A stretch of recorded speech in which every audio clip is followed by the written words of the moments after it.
What's up, everybody? I am going live here on my phone for the first time ever. And something that's on my mind here that I was just talking with someone about, a couple of people actually this week, not just one person, but a few people this week. And so this title, "Be Brave," it it it it comes up more often than you think.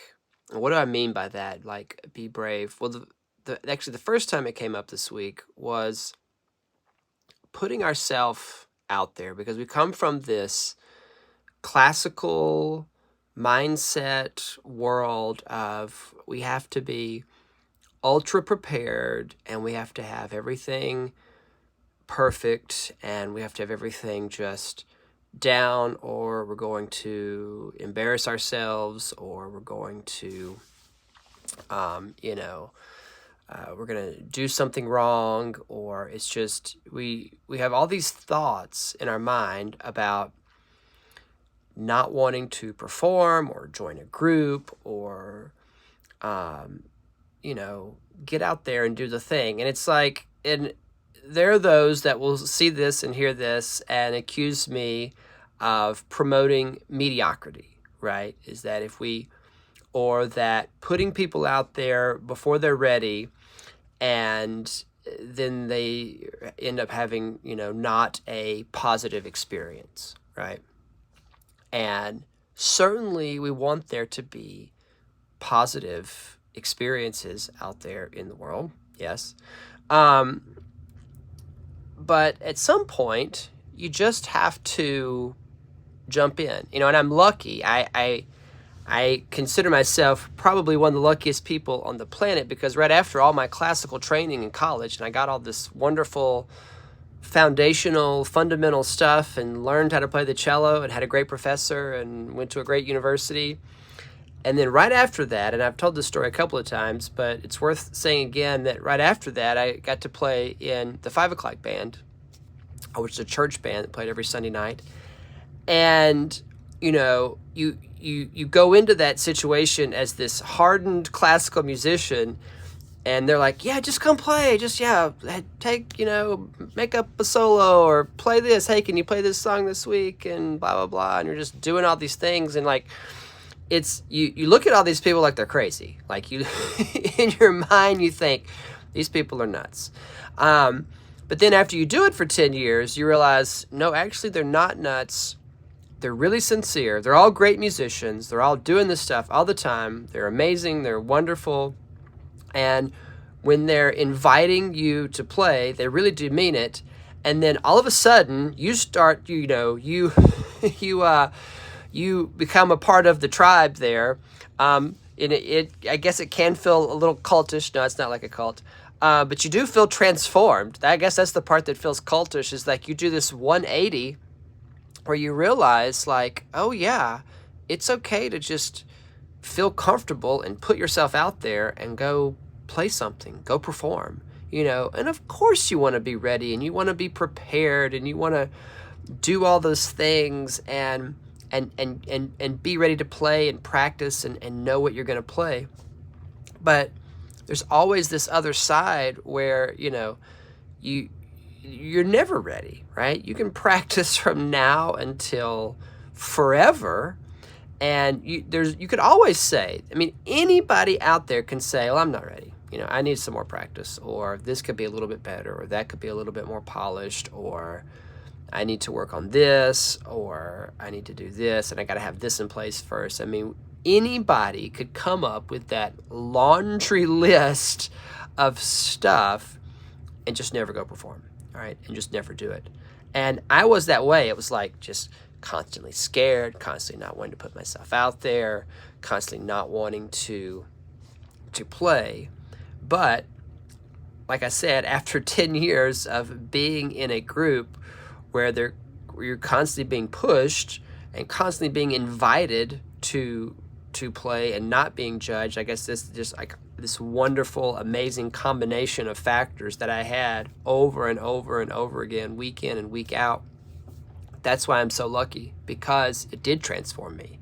It did change me from a person that was from that very traditional kind of classical thinking of every T has to be crossed and every I has to be dotted before you go and play something. And yeah, we do our best. All right. I'm not promoting mediocrity. I'm not promoting don't practice. I'm not promoting any of that stuff.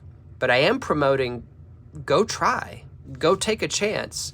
Especially if you know you are prepared. You're in lessons, or you're practicing something, or you have a piece that's worked up. Like, you should never be afraid, especially if you've prepared something, to put yourself out there and go play, or go try to join a group, or join a community group, or play in a performance you're being invited to perform in.